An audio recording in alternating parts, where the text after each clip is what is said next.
Bonjour à tous et bonjour à toutes, je suis Manuela Ivano, je suis coach thérapeute en TCC, formatrice et consultante en soft skills en prévention des risques psychosociaux, souffrance au travail, et aujourd'hui je vais vous faire dans la continuité des vidéos que j'ai déjà commencé, des différents posts sur Insta, sur Facebook, à vous parler de la dépendance affective, de la blessure d'abandon, et aujourd'hui on va parler des croyances qui viennent alimenter forcément des pensées, des émotions et des comportements de la personne qui subit la blessure d'abandon, une personne que l'on appelle une personne abandonnique. Alors, la personne qui souffre de la blessure d'abandon est quelqu'un qui se dévalorise énormément, et forcément ça va se ressentir sur ses croyances, donc croyances sur elle-même, croyances sur les autres, et croyances sur le monde. Pourquoi cette personne se dévalorise ?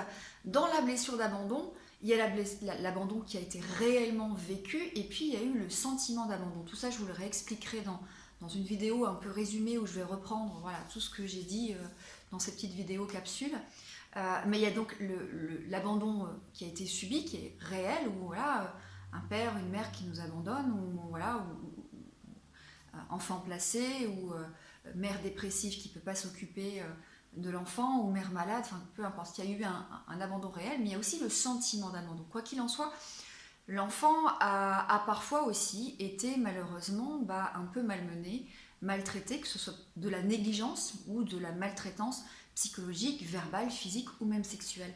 Et donc forcément, il en a déduit que c'était une mauvaise personne. Parce que quand on a des parents qui sont là pour nous protéger, nous rassurer, nous amener à un cadre sécurisant, serein, et que ces parents nous renvoient en fait quelque chose d'agressif ou de la violence, on en déduit que quelque part c'est parce qu'on n'est pas aimable, ou qu'on n'est pas une personne de valeur, ou qu'on est une personne mauvaise. Donc il y a énormément de dévalorisation, et forcément cela va créer des relations très instables avec l'autre, dont parfois on peut soit attendre énormément, ou au contraire se méfier. Alors, les croyances, j'ai noté ça sur un petit cahier pour ne rien oublier.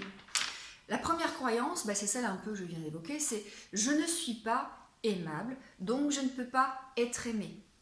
Je ne peux être aimé, on va me laisser. Ça, c'est une deuxième croyance. Je ne m'aime pas, donc il ne peut pas m'aimer. On a vraiment cette croyance, de toute façon, moi je ne m'aime pas, je ne suis pas une personne aimable, donc c'est juste impossible qu'on m'aime.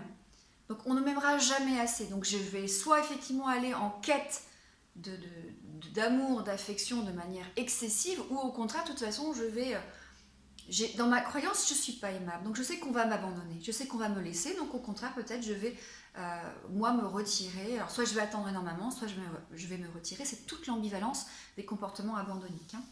Je suis mauvais, je vais faire mal, je vais te faire du mal. Ça, c'est quelque chose que je connais bien et que j'ai connu moi personnellement avec une personne que j'ai accompagnée, qui disait tout le temps, en fait, je suis quelqu'un de mauvais, je vais te faire du mal. Et effectivement, cette croyance, en fait, les enfants qui ont été maltraités, ils pensent qu'ils sont mauvais. Et puis, dans les comportements, ils vont avoir des comportements inappropriés, un peu décalés, de protection, mais qui vont faire mal à l'autre. Et quelque part, même si c'est inconscient, ces comportements font mal à l'autre, et donc ça vient, encore une fois, renforcer la croyance qu'ils sont mauvais. Okay ? Autre croyance, si je m'engage, je vais souffrir. Et donc forcément, partant de là, on va avoir des personnes qui vont avoir énormément peur de s'engager, ou qui vont aller dans des va-et-vient relationnels ou sexuels, pour justement ne pas s'engager, être sûr de ne pas trop aimer. Si je n'aime pas trop, l'autre va pas trop m'aimer et je vais pas souffrir, on va pas m'abandonner. En tout cas, si je m'abandonne, du coup, comme je serai pas engagée, ou je ne serai pas trop attachée à la personne, ça va aller. Car cela, si je m'engage, je vais souffrir, car cela ne durera pas. Je dois partir avant de m'accrocher. Alors, il y a quand même aussi une chose importante à préciser, c'est que toutes les personnes qui ont vécu un vrai abandon ne vont pas forcément aussi derrière avoir la blessure d'abandon. Tout dépend aussi de comment on a été encadré. Ça, j'oublie de le dire, c'est vrai souvent, parce qu'il y a des personnes qui vont avoir un tout petit abandon ou un sentiment d'abandon et qui vont le vivre énormément. Des personnes qui n'ont pas été maltraitées mais qui ont eu un sentiment d'abandon, qui vont avoir une grosse blessure d'abandon, qui vont tomber dans la dépendance affective. Puis il y a des personnes qui ont été réellement abandonnées, mais il y a eu un soutien, ils ont été très encadrés peut-être par le parent restant ou par la famille. Et dans ce cas-là, ils s'en sortent très très bien, il n'y aura pas cette blessure. C'est important et j'avais oublié de le souligner. Autre croyance, si je suis rejeté, c'est parce que je le mérite. Bah forcément, si je pense que j'ai pas de valeur ou que je suis méchant, bah forcément je suis rejeté parce que je suis quelqu'un de méchant et je le mérite. Hein. Ma valeur existe dans le regard de l'autre, dans l'attention que l'autre me porte. Je dois attirer l'attention des autres pour être reconnu. Je dois plaire. Je dois séduire pour exister. Je préfère être aimé ou détesté plutôt qu'ignoré. Et ça, on va retrouver ça beaucoup dans les relations de couple entre dépendants affectifs. Tant qu'il y a de la haine, il y a de l'amour. En tout cas, tant qu'il y a de la haine, il y a de l'attention. C'est une marque de reconnaissance négative. Et ça vaut toujours mieux que l'ignorance, qui est la pire des choses, effectivement, qu'un abandonnique pourrait subir. Hein. J'en suis où Je ne correspondrai jamais à ce que l'autre attend. Il ne pourra jamais m'aimer. Je dois m'adapter et m'oublier si je veux être aimé. Ça, c'est forcément dans les comportements, on en parlera. En fait, l'abandonnique s'oublie.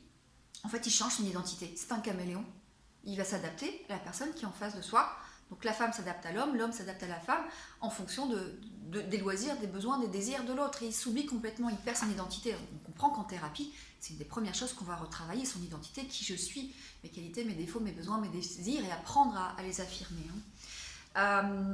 Donc si je dois m'adapter, voire m'oublier pour être aimé, mais aussi je dois être parfait si je veux être aimé.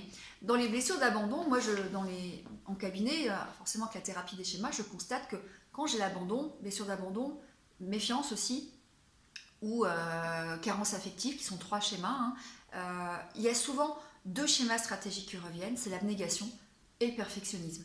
Pourquoi ? Parce que si je suis parfait, je serai aimé, je ne serai pas critiqué, je ne serai pas abandonné. Si je fais plaisir à l'autre quitte à m'oublier, je ne serai pas abandonné, je serai aimé, je serai reconnu. Hein. Donc ces 2 schémas stratégiques, le perfectionnisme, l'abnégation, sont des choses qu'on va travailler aussi forcément en thérapie. Je dois être parfait pour être admiré. Mieux vaut une relation douloureuse que rester seul. Je finirai seul, c'est une croyance effectivement. Je finirai seul, c'est une croyance qu'on va retrouver chez beaucoup de personnes qui ont la blessure d'abandon.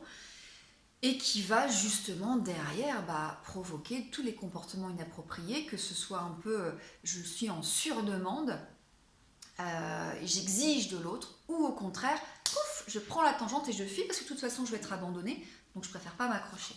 Ça c'était sur les croyances sur moi. Maintenant sur les croyances sur l'autre que la personne abandonnique peut avoir.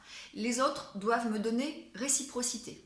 Les autres doivent combler mes besoins. Et paradoxalement, les autres ne combleront jamais assez mes besoins.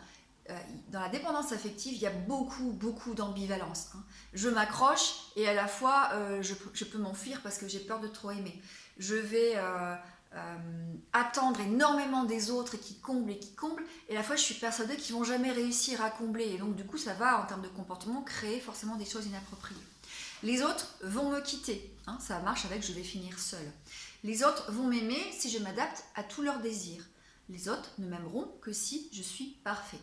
Les autres ne m'aimeront que si je réponds à leurs besoins. Les autres vont me quitter, je l'avais déjà mis en haut. La relation ne durera pas, l'autre ne pourra jamais combler mes besoins. Et ça, je vous l'avais exprimé en ambivalence avec l'autre doit combler mes besoins. Voilà pour les croyances. Alors, il y en a probablement d'autres. Moi, c'est celles que je repère énormément en cabinet, celles qui reviennent souvent. Alors, bien sûr, en TCC, on travaille sur les pensées, sur les émotions, sur les comportements. Les pensées, elles vont être liées au schéma et aux croyances.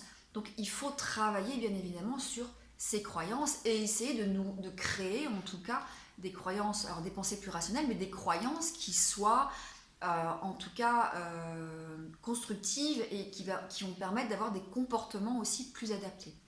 Voilà pour cette vidéo, je vais m'arrêter là parce que je voulais des vidéos courtes. Je vais reprendre dans tous les cas une vidéo complète dans quelques temps où j'expliquerai c'est quoi la blessure d'abandon, d'où ça vient, c'est quoi les symptômes aussi parfois, parce qu'il y a beaucoup de symptômes psychosomatiques aussi, parce que les émotions ne sont pas libérées, donc on apprend aussi à libérer les émotions. Je reviendrai sur les émotions, sur les croyances et sur les comportements, ce qui vous permettra peut-être effectivement de vous positionner. Est-ce que vous avez cette blessure d'abandon? Est-ce que vous êtes quelqu'un qui est plutôt dans la dépendance affective? Voilà, prenez soin de vous et à très bientôt.